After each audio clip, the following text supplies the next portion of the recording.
Ante todo debo decirles que esta plática es de tipo, dijéramos, esoterita. Obviamente no podría interesarle a nadie que no estuviese en relación con este tipo de ideas. ¿Qué es lo que más nos preocupa a nosotros en la vida? ¿Cuál es nuestro mayor anhelo? Necesitamos saber de dónde venimos, quiénes somos, para qué existimos y cuál es el objeto de nuestra existencia. ¿De qué serviría vivir sin saber quiénes somos? ¿De qué serviría existir por existir? La vida a la larga se volvería rutinaria, cansona. Ha llegado la hora, pues, de autoexplorarnos para conocernos a sí mismos, tal cual somos. Muchas teorías se han escrito y se seguirán escribiendo. Mucho es lo que se ha dicho y lo que se seguirá diciendo. Pero la gente sigue como siempre en la ignorancia. Nadie sabe nada sobre sí mismo. Conocemos grandes intelectuales, lumbreras del saber, eruditos, pero sobre sí mismos nada saben. Mucho, en realidad de verdad, es lo que se opina y poco lo que de verdad se sabe. Estamos aquí precisamente para tratar de inquirir, de buscar, de indagar. Ustedes están aquí para escucharme y yo para hablarles. Mutuamente unidos por medio de la comprensión creadora, debemos todos aquí tratar de inquirir, tratar de explorar el enigma maravilloso de sí mismos. ¿Quiénes somos? ¿Por qué existimos? ¿Dónde estábamos antes de nacer? ¿Qué es lo que nos aguarda más allá del sepulcro? Enigma. ¿De qué sirve que nos metamos 50.000 teorías en la cabeza si en verdad nada sabemos sobre nosotros mismos? La gente nace, crece, se reproduce, envejece y muere en la más completa ignorancia. Teorías las hay y preciosas, sectas por millones. ¿Y qué? Todos aquí reunidos vamos a tratar de inquirir, de buscar, de indagar. Ha llegado la hora, el momento de saber algo sobre sí mismo. ¿De qué nos serviría meternos en la cabeza 50.000 teorías si nada sabemos sobre nosotros mismos? ¿De qué serviría que leyésemos libros si sobre sí mismos nada sabemos? Lo que otros digan, bien dicho, pero hecho no nos consta. Lo que otros afirmen puede ser muy bello, pero nada sabemos sobre sí. Estamos todos aquí reunidos precisamente para tratar de buscar, de inquirir de dónde venimos ¿Y para dónde vamos? ¿Dónde estábamos antes de nacer? ¿Dónde estaremos cuando nuestro cuerpo de carne y hueso vaya al sepulcro? Son enigmas que nadie nos ha resuelto, ni los sabios más sabios de la ciencia. Son enigmas que debemos aclarar. El objeto, pues, de nuestra reunión aquí esta noche es precisamente para tratar en mutuo acuerdo de inquirir algo, de saber algo sobre el enigma de nuestra propia vida. Ante todo, vamos aquí reunidos a tratar de autoexplorarnos. Tenemos un cuerpo de carne y hueso,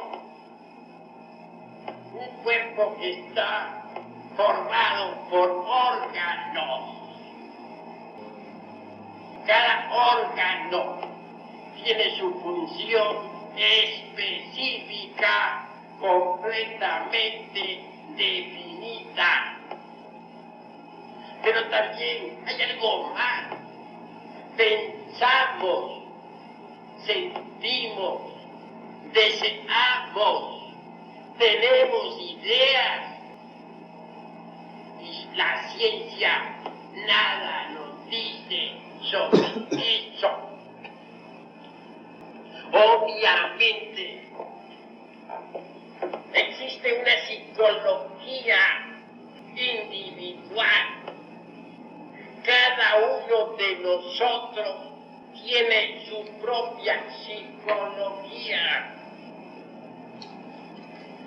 Desgraciadamente, las gentes en su mayoría no aceptan que tienen una psicología.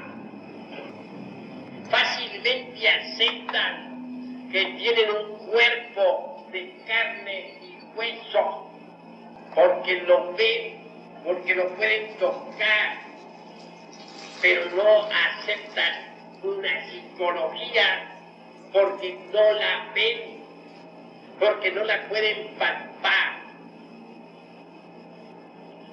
Cuando alguien acepta que tiene una psicología, de hecho comienza a observarse a sí mismo.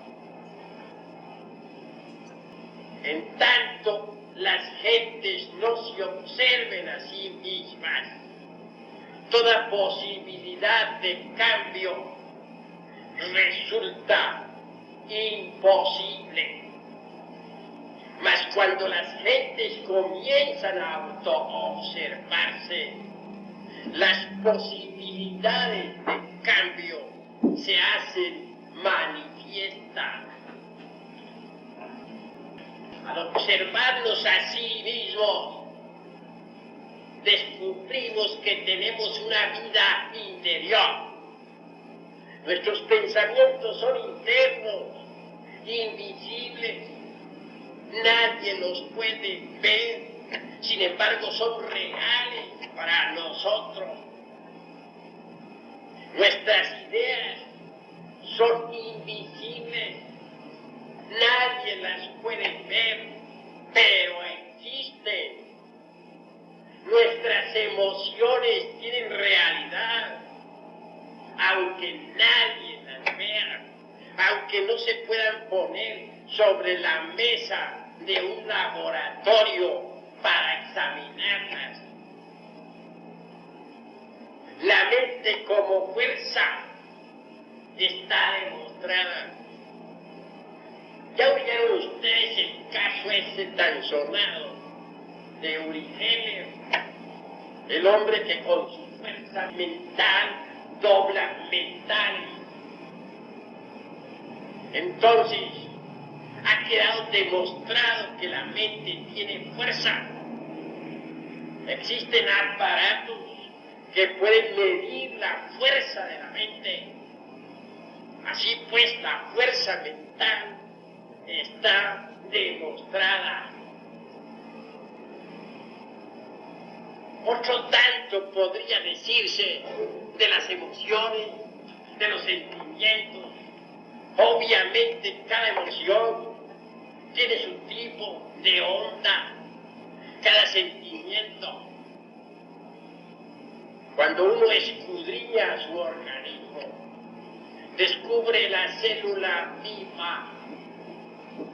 Los científicos pueden jugar con la mecánica de los fenómenos, pero ¿qué saben ellos sobre el fondo vital? Nada. ¿Pueden los hombres de ciencia hacer inseminaciones artificiales? Pero jamás han podido crear un zoospermo y un óvulo con suficiente posibilidad de dar una nueva criatura. Se han inventado poderosas naves que han ido a la luna, pero no se ha podido inventar una semilla de la más insignificante hierba de esas que existen sobre la faz de la tierra, capaz de germinar. Y si ponemos sobre la mesa de un laboratorio los elementos químicos con los cuales está formado un zoospermo y un óvulo, ¿podrán los científicos hacer el zoospermo y el óvulo? Pero de allí nos saldrá una nueva criatura. Don Alfonso Herrera, el gran sabio mexicano, honra y gloria de nosotros los mexicanos, inventó la célula artificial. Una célula maravillosa. Bien saben los científicos que don Alfonso es el autor de la teoría de la plasmogenia. Pero aquella célula que él inventó, que él fabricó, igual en toda cualquier célula viva, fue una célula muerta, una célula que nunca tuvo verdadera vida. ¿En qué se basan los científicos materialistas enemigos del Eterno para negar lo divinal? ¿En qué se fundamentan? Si no son capaces de crear vida, ¿cuál es su punto de apoyo? Sin una base no es posible discutir, afirmar que Dios no existe y no ser capaces de crear un zoospermo capaz de engendrar una criatura. Es hacer una aseveración sin base, sin fundamento. Es sencillamente lanzar una idea empírica, negar los valores eternos del espíritu cuando no se es capaz de crear vida en un laboratorio. Es sencillamente afirmar sofismas de distracción, sofismas absurdos. Hasta ahora los científicos materialistas enemigos del Eterno no han sido capaces de crear ni una mosca. Juegan con lo que ya está hecho. Injertan una planta mediante lo que ya está hecho. Cogen una planta y con esa injertan otra, pero ellos no hacen la planta. Sacan la semilla de un lugar y la pasan a otro lugar, pero ellos no hacen la semilla. Unen dos pedazos de organismo diferentes para crear una cosa amorfa y ponerle un rótulo, pero ellos no hacen esos dos pedazos de organismo diferentes. Ellos no los crean, ellos no le han dado la vida. Y sin embargo se atreven a negar la divinidad. ¿Sobre qué base se atreven si hasta ahora no han podido hacer lo que la divinidad hace? Si ellos pudieran en un laboratorio hacer un zoospermo y un óvulo, ponerlo luego en una matriz artificial y de allí sacar una criatura, obviamente estarían hablando contra la divinidad sobre una base de acero inconmovible, pero hasta ahora no lo han hecho ni lo podrán hacer jamás. Lo que sucede es que el anticristo está activo. El anticristo no es, como muchos suponen, una criatura venida por allá de Asia, o de la Europa, o de cualquier otro lugar misterioso del mundo. No, el anticristo no es otra cosa sino una falsa ciencia que hace milagros y prodigios engañosos y ante la cual se doblegan hasta los más poderosos reyes de la tierra. ¿Quién no se va a arrodillar al anticristo? Él hace aviones supersónicos, barcos extraordinarios, submarinos atómicos, bombas para destruir ciudades indefensas, etc. En Libia no se va a hincar al pie, pero son milagros y prodigios engañosos, porque jamás podrá crear vida. Así pues, ha llegado la hora de autoexplorarnos para autoconocernos.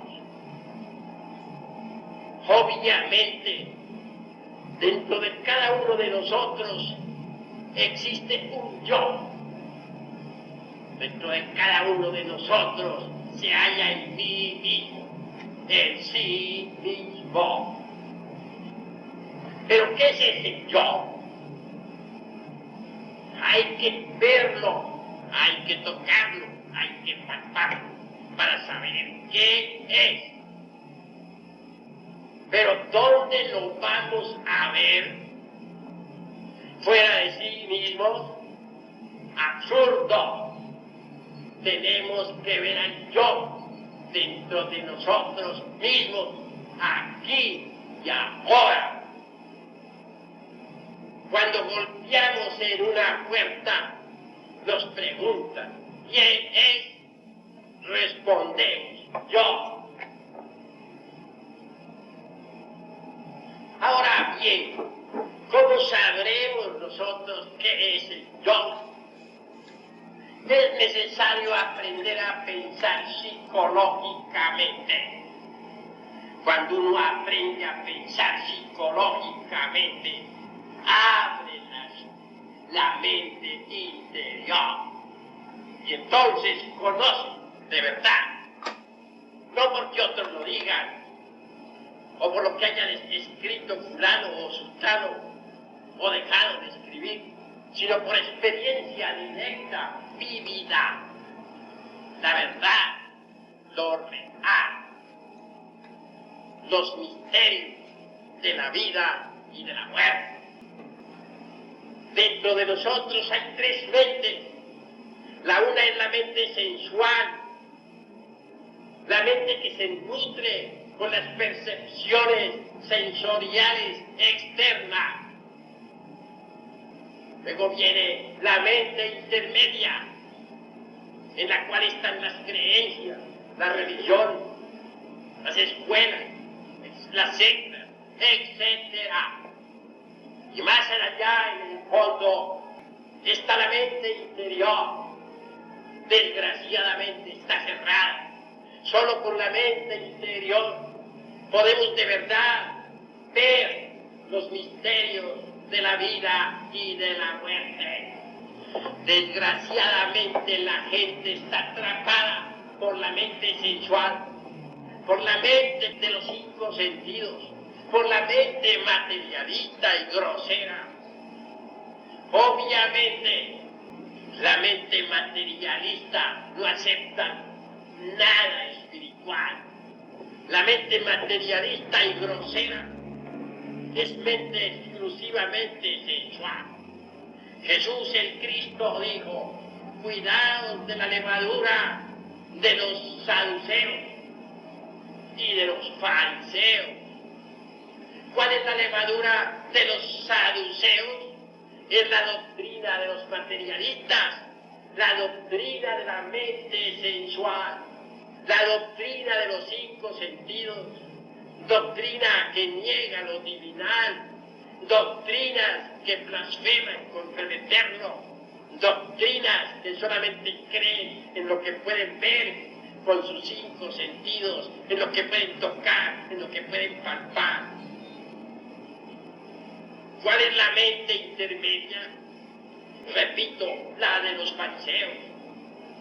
Son esas doctrinas de las gentes que no niegan, que creen, pero que tan solo se preocupan por creer, que no trabajan sobre sí mismas.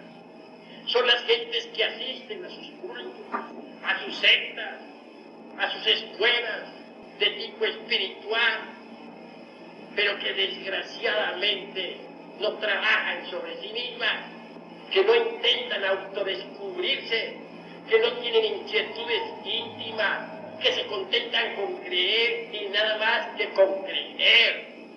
He ahí la doctrina de los fariseos. Pertenece a la mente intermedia. Cuando uno aprende a pensar psicológicamente, abre la mente interior. Y entonces puede llegar a conocer por experiencia directa los misterios de la vida y de la muerte. No porque otro se lo diga o porque se lo deje de decir, sino por sí mismo, por experiencia directa. Como quiera que estamos aquí en un ambiente culto, selecto, entre gente de estudio, pues estamos naturalmente en este auditorio de la Universidad de Medicina. Hablamos claramente sobre psicología trascendental. Decía, y es verdad, que las gentes no admiten nada de tipo espiritual porque están atrapadas por la doctrina de los 5 sentidos, por la doctrina de los saduceos. Otros no aceptan lo esotérico o espiritual porque están atrapados por las doctrinas de los fariseos. Se contentan con las creencias muertas, pero no trabajan sobre sí mismos, no intentan autodescubrirse, no quieren saber nada sobre su propia existencia. Dichosos los que se divierten de esas 2 levaduras, la de los saduceos y la de los fariseos. Dichosos los que abran directamente las puertas de la mente interior. Solo pensando psicológicamente podemos abrir esas puertas maravillosas. Cuando uno comienza a observarse a sí mismo, empieza de hecho a pensar psicológicamente. Cuando uno comienza a hacer uso del sentido de la autoobservación psicológica, comienza a conocerse. Amor, ¿qué es el amor? Odio, ¿qué es el odio?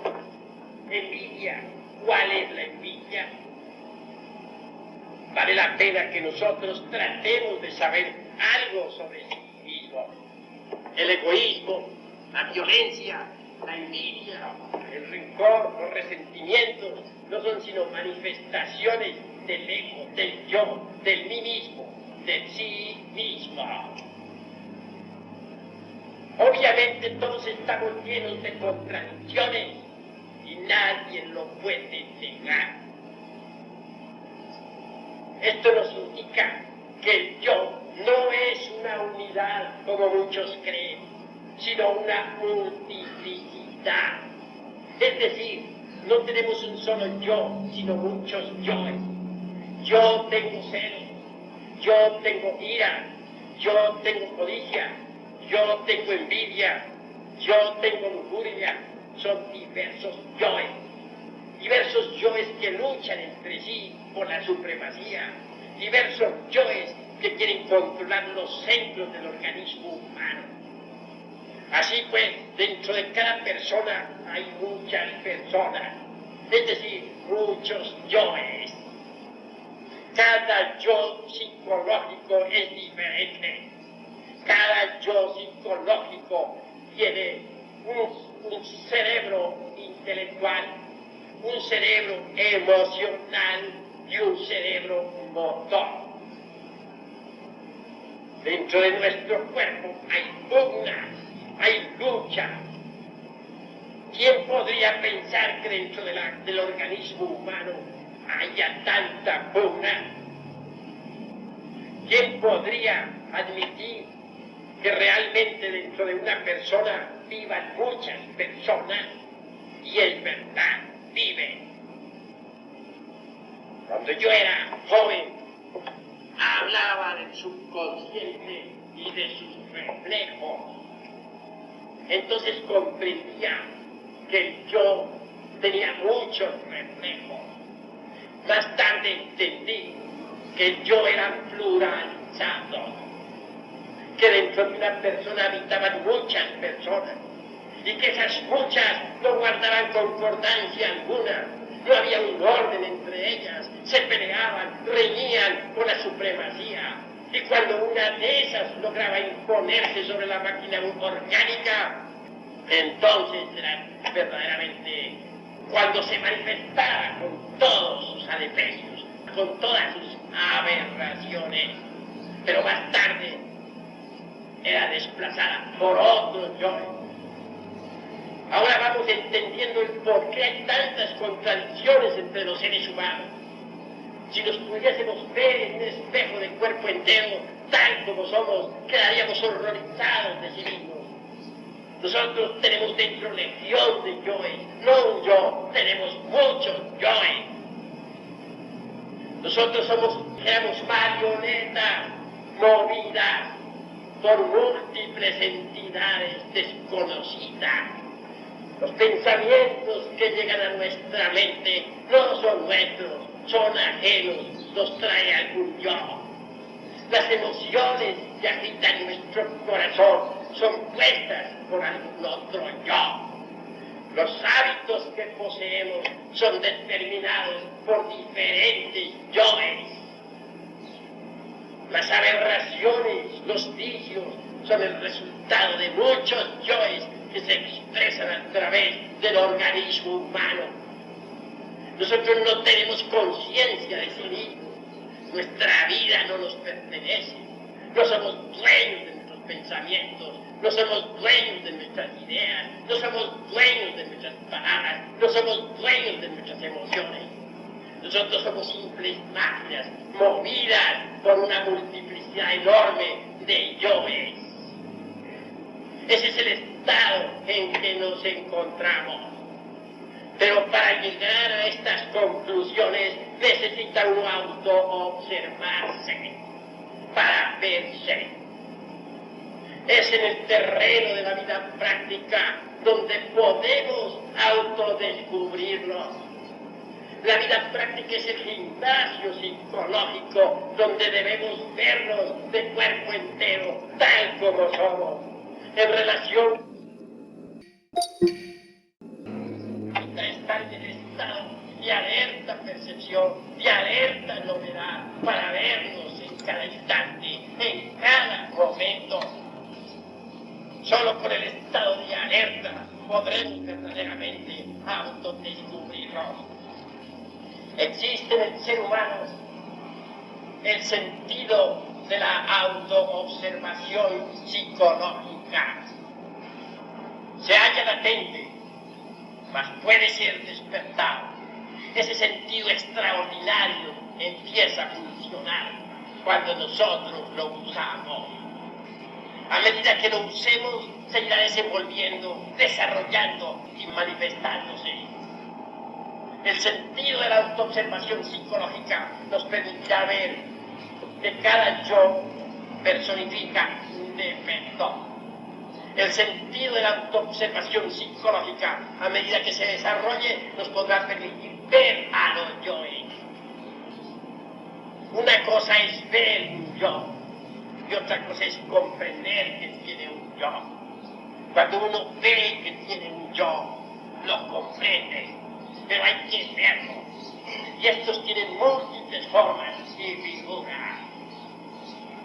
La cruda realidad de los hechos es que nuestra conciencia se encuentra embotellada, enfrascada, embutida entre toda esa multiplicidad de yoes, entre todo ese enjambre tenebroso y abominable que llevamos en nuestro interior. La conciencia de nosotros está dormida, está metida dentro de un calabozo, o dentro de muchos calabozos, porque el cara yo es un calabozo, una horrible prisión.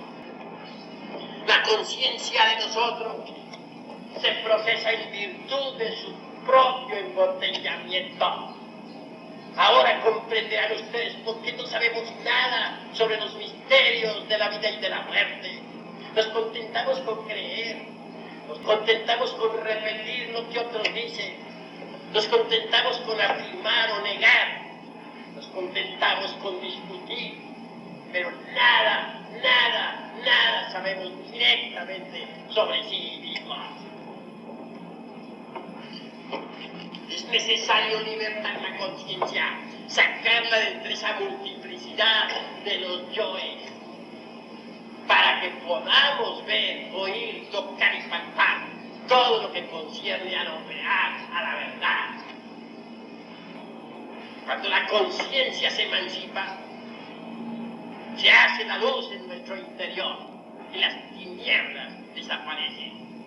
Entonces es cuando quedamos iluminados. Entonces es cuando sabemos quiénes somos, de dónde venimos, para dónde vamos, cuál es el objeto de nuestra existencia, para qué existimos y por qué. Pero mientras la conciencia continúe enfrascada entre esa multiplicidad de personas que cargamos en nuestro interior, nada sabremos sobre sí mismos. Nos llenaremos la cabeza de teorías, repetiremos lo que nos enseñan otros, pero directamente no tendremos ninguna prueba de sí mismos. No tendremos ningún conocimiento directo sobre los misterios de la vida y de la muerte. Los griegos dijeron, "Gnócete ipsum", hombre, conócete a ti mismo y conocerás al universo y a los dioses. En tanto no nos conozcamos a sí mismos, no conoceremos ni al universo ni a los dioses, no sabremos nada de nada. Nuestra cabeza estará llena de teorías y eso es todo. El día que nos conozcamos de verdad directamente, no por lo que otros digan o dejen de decir, sino directamente, no por lo que otros escriban o dejen de escribir, sino directamente, ese día de verdad conoceremos al universo y a los dioses, como dijeron los griegos. Ese día conoceremos de verdad los misterios de la vida y de la muerte. El hombre está contenido en la naturaleza y la naturaleza en el hombre. Si no descubrimos las leyes de la naturaleza dentro de sí mismos, no las descubriremos jamás fuera de sí mismos. Si no descubrimos los misterios de la vida y de la muerte dentro de ti, no nos descubriremos fuera de sí mismos nunca jamás. Ha llegado el instante que nosotros nos esforcemos por saber algo de nosotros mismos, por saber algo de eso que cargamos dentro, de ese yo que grita, de ese yo que se aferra a la vida. Desgraciadamente las gentes están autoencerradas dentro de la rigidez de su mente, agarradas al ego, al yo, al sí mismo. No tienen ganas de verdad de se autoconocer, de saber algo sobre su intimidad psicológica. Somos totalmente ignorantes, pero no sabemos que lo somos. Parafraseando a Sócrates diría, no solamente no sabemos, sino que además ni siquiera sabemos que no saber. Hay dos clases de ignorantes. Ignorantes que nunca en su vida han leído un libro, ya que hay ignorantes ilustrados. Esa es otra clase de ignorantes. Ha llegado la hora de romper con la ignorancia y de autoexplorar para autoconocerse. Cuando uno se ve envuelto en una escena de sexo, como por ejemplo, ¿qué debe hacer? Observarse a sí mismo en acción. Ya en casa, meditar, reconstruir la escena para saber exactamente qué fue lo que funcionó en sí mismo, en tal instante. Entonces descubre que hubo ira también, promovida por los entes. Llega a la conclusión de que dos yoes intervinieron en acción, celos e ira. Enjuíciese en los celos, analícese, descuartícese para que se vea su fatuidad. El hombre que cela una mujer no sabe jamás con quién cuenta. El hombre que no la cela llega a saber de verdad con quién cuenta. Recordemos aquel cuento de las 1001 noches. Se trata de un gigante maravilloso que adoraba a una mujer. La quería demasiado, pero era celoso de gran manera. Resolvió tenerla en un cojo, consciente de castigarlo. La sacaba de noche para dormir con ella y nada más. Ella era chiquita, pero decía que su amante, su marido, se durmiera. Ella dormía en sus brazos. Cuando ya el hombre gigante aquel estaba adormecido en el sueño profundo, cuando ya se hallaba entre las delicias de Morfeo, entonces al cielo, muy cielo se levantaba aquella mujer. Se iba a reunir con sus amantes. Cada amante le regalaba una niña y ella iba a colocar sus anillos en forma muy discreta dentro de aquella caja que cerraba el coloso. Así iba pasando el tiempo. Cuando el gigante despertaba de su sueño, siempre hallaba a la hermosa en su brazo. Allí estaba ella, como dudar, imposible. Mas un día descubrió el engaño al ver a estos anillos. Allí, en cada uno de esos anillos, estaba escrito el nombre de alguno de sus amantes. El gigante comprendió cuán necio había sido. No la mató, no. Prefirió perderla para siempre. Así pues, cuando una mujer dice de quién al hombre sagrado, le es bien que no se la haga infiel. Y cuando no quiere serle fiel, le es infiel en su propia nariz. Y el hombre cuenta del acto. Esa es la cruda realidad de los hechos. Así pues, no hay por qué celar. Es absurdo. Y cuando uno le hace la disección a los senos, descubre que eso es absurdo. Y si luego le hace uno la disección a la ira, descubre uno que es falta de equilibrio mental. Porque uno en estado de ira se halla obstinado, ciego, comete errores espantosos. Hacerle pues la disección a esos dos elementos, celo y ira, resulta extraño. Una vez que uno le ha hecho la disección a esos dos yoes, una vez que uno ha comprendido el juego de esos dos yoes, obviamente debe desintegrarlos, reducirlos a polvareda cósmica, volverlos en nada. Desafortunadamente, la mente por sí misma no es capaz de alterar nada fundamentalmente.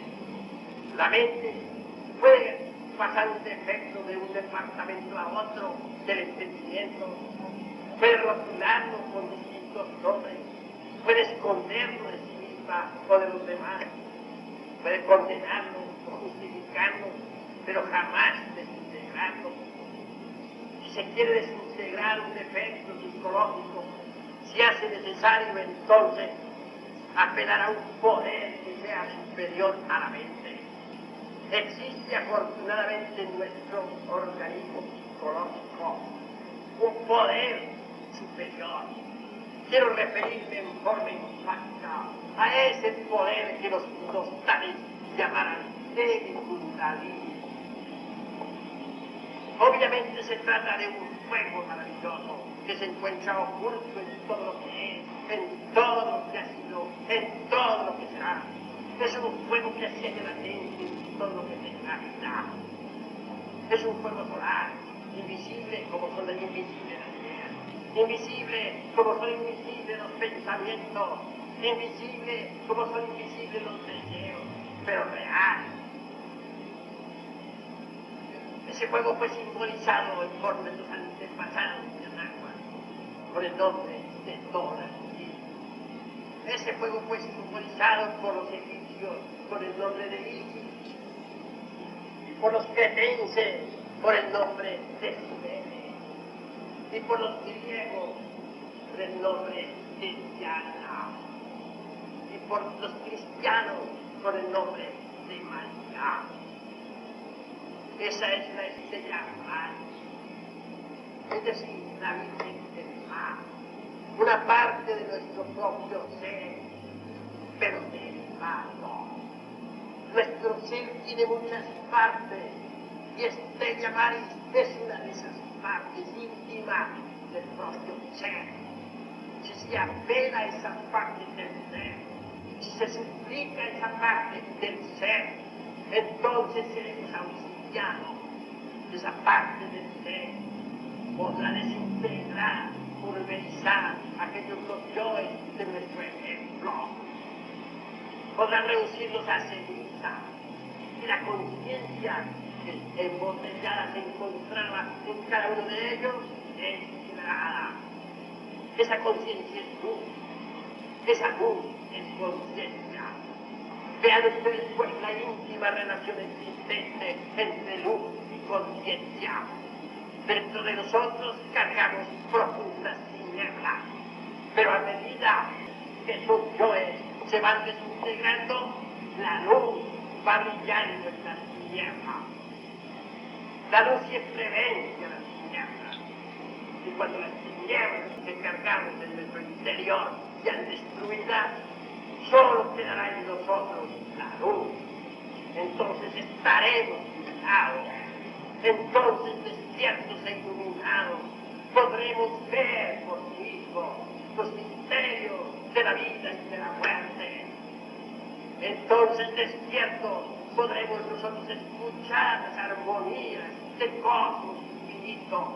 Entonces, despiertos, podremos nosotros penetrar en el átomo y en el cosmos, conocer los misterios del virus gusano que se arrastran del lodo de la tierra y los misterios de la galaxia en que vivimos. Pero hay necesidad de despertar. Los 4 evangelios insisten en la necesidad de despertar, pero continuamos dormidos. No sabemos que estamos dormidos. Si la gente supiera que tienen la conciencia dormida, iniciarían el despertar. Los locos en el manicomio, cuando comienzan a aceptar que están locos, es señal de que ya comienzan a despertar. Así también, cuando todavía no aceptan que están locos, es señal de que se encuentran muy enfermos. También nosotros estamos dormidos, pero cuando aceptamos que estamos dormidos, es señal de que queremos despertar. Así pues, despertar es lo importante para poder conocer la verdad. La verdad no es cuestión de teoría, no es cuestión de lo que otros digan. Alguien podría decir ningún concepto sobre la verdad, pero esa no es la verdad. Alguien podría tener una bellísima idea sobre la verdad, pero esa no es la verdad. Alguien podría dar una hermosa opinión sobre la verdad, pero esa no es la verdad. Cuando a Jesús el Cristo le preguntaron, ¿qué es la verdad?, guardó silencio. Y cuando al Buda Gautama Sakyamuni le preguntaron, ¿qué es la verdad?, dio la espalda y se retiró. Y es que la verdad no es cuestión de ideas ni de conceptos. La verdad hay que verla, tocarla y palparla. Cuando uno mete el dedo en el fuego se quema. Así, pues también cuando traga demasiado agua se ahoga. De forma similar, miren, que la verdad hay que experimentarla, como cuando se quema, o como cuando uno puede perder el agua y se ahoga. Hay que conocer la verdad y esta nos hará libres. Pero no es la verdad lo que alguien nos diga o nos deje de decir. Hay que experimentarla, sentirla. Está más allá del cuerpo, de los afectos, de la mente. Pero solo conociéndonos a sí mismos, descubriremos dentro de nosotros la verdad. Y es que lo importante es descubrir la verdad. Hoy por hoy, repito, somos simples marionetas, movidas por hilos invisibles, controladas por muchas personas que interiormente llevamos en nuestras vidas. No tenemos una verdadera individualidad. El yo es un amor eterno de mujer, más tarde es desplazado por otro yo, que nada tiene que ver con ese juramento. Entonces la personalidad se retira y la infeliz queda decepcionada. El yo es un amor eterno por una causa, más tarde se retira y entonces sus compañeros se han asombrado. No tenemos un verdadero sentido de responsabilidad moral, porque no gozamos de un centro de gravedad permanente, no tenemos una individualidad auténtica. Estamos llenos de terribles contradicciones y sabemos que estamos llenos de contradicciones. No lo ignoramos, pero intencionalmente nos autoengañamos a sí mismos con el propósito de tratar de librarnos, con el propósito de decir no estamos librando. Si nosotros somos sinceros, vemos que estamos llenos de espantosas contradicciones. Quiero comer, dice el yo del estómago. No, dice, yo no quiero comer ahora, dice el yo del intelecto. Voy a estudiar una obra. Al diablo con la obra, exclama el yo del movimiento. Mejor me voy a dar un pase. Vean ustedes cuántas contradicciones se suceden. Nadie es el mismo siquiera media hora. Si yo pensara que alguno de ustedes es el mismo por media hora, estaría abusando de mí mismo y estaría abusando de ustedes. Una persona hoy puede estar muy dulce y bondadosa y mañana puede estar mentira. O no tan lejos, no tan mañana, puede que a la media hora ya esté llena de odio. No somos los mismos a todas horas. Tenemos que aceptar la doctrina de los muchos, y es que de verdad necesitamos un cambio radical, un cambio fundamental. En tanto nosotros creamos que el yo es una individualidad, que tenemos un yo permanente, y que todos nuestros defectos no son sino funcionalismos de ese yo permanente. Cualquier posibilidad de cambio resulta absolutamente imposible. Si estoy parado sobre una mesa, o digo sobre una tabla, para aclarar el ejemplo, y deseo levantar esa tabla y arrimarla contra una barra, lo primero que he de hacer es bajarle de la tabla, levantarla y ponerla contra la barra. Pero si estoy parado sobre la tabla y no me levanto de la misma, obviamente tampoco puedo hacer lo que quiero hacer. Así sucede con nuestros defectos psicológicos. Si creemos que son funcionalismos y yo permanente, obviamente no podremos eliminarlos jamás. Mas si no nos identificamos con nuestros defectos, diferentes. Si aceptamos que son yoes diferentes, incuestionablemente podemos separarnos de nuestra psiquis, desintegrarnos, pulverizarnos, volvernos ceniza. Así pues, esa multiplicidad de los yoes es una tremenda realidad. Desembotellar la conciencia es lo fundamental, pero no podría sucederse ello si no aniquiláramos las potencias que son los yoes. Cuando uno despierta, los misterios de la vida y de la muerte se vuelven claros. Entonces es cuando uno viene a conocer de verdad el origen de su propia existencia. Un hombre es lo que es su vida.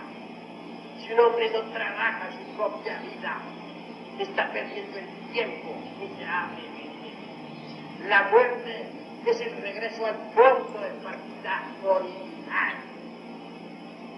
Cuando llega la hora de la muerte, regresamos también al comienzo de la vida.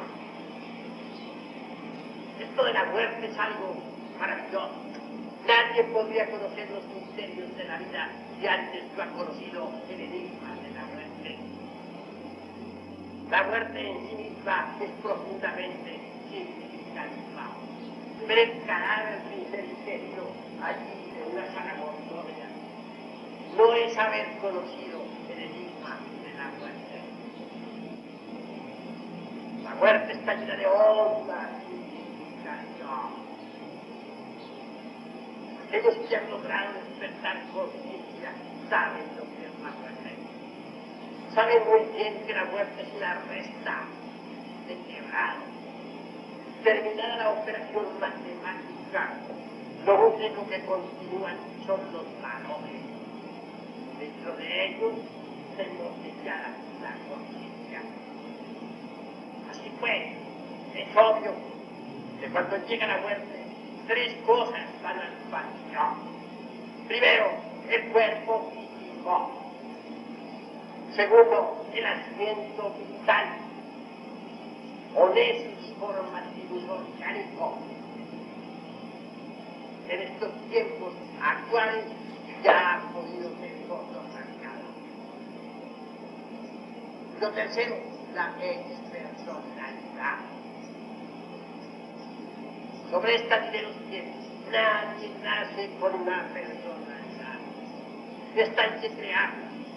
Y se crea durante los primeros 7 años de la infancia, mediante el ejemplo de los mayores, mediante las amistades, la escuela, el niño, etc. Y se robustece con el tiempo y las experiencias. Es energética, no es física. No la aceptarían jamás los fanáticos de la doctrina de los antiguos.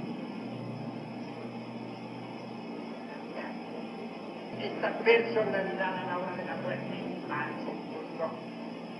Ella entra y sale de la fosa sepulcral. Se alegra cuando alguien la visita. Luego se retira otra vez a su ataúd. Tiene realidad, se va desintegrando lentamente hasta que se acaba, hasta que se vuelve polvo, ceniza, pertenece a la quinta coordenada. El cuerpo vital o asiento orgánico de nuestra vida pertenece a la cuarta coordenada. Y el cuerpo físico pertenece al mundo de 3 dimensiones. Todo eso va al sepulcro.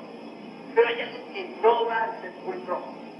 Me refiero al ego, al yo, al mí mismo, al sí mismo. Me refiero a ese conjunto de yo, a esos valores positivos y negativos que se sumergen en la quinta coordenada. Allí reposa el seno de la eternidad. Existe también otra ley, una ley que es la ley del eterno retorno de todas las cosas. Todo retorna a su punto de partida original, dijo Lavoisier. Los mundos girando alrededor de los soles vuelven siempre al punto original de partida. Los átomos dentro de la molécula regresan al punto original de partida. Todo retorna. ¿Por qué no habrían de retornar esos valores? ¿Por qué esos yoes no podrían retornar? Retornan, ya aquí está escrito. Pero eso no sabe únicamente el que ha despertado. Eso no puede evidenciar el despierto. El dormido no puede evidenciar nada de eso. Retornan, regresan, se reincorporan en un nuevo organismo. Así renacemos, así volvemos a este mundo. Existe otra ley que se llama la ley de recurrencia. Todo vuelve a repetirse tal como sucedió, más sin consecuencias. El ego vuelve otra vez a proyectar sobre el tapete de la vida su propia vida. El ego vuelve a repetir todos los incidentes de su existencia pasada. Es decir, nosotros nos llevamos a la hora de morir nuestra vida, como quien se lleva una película. La vida es una película.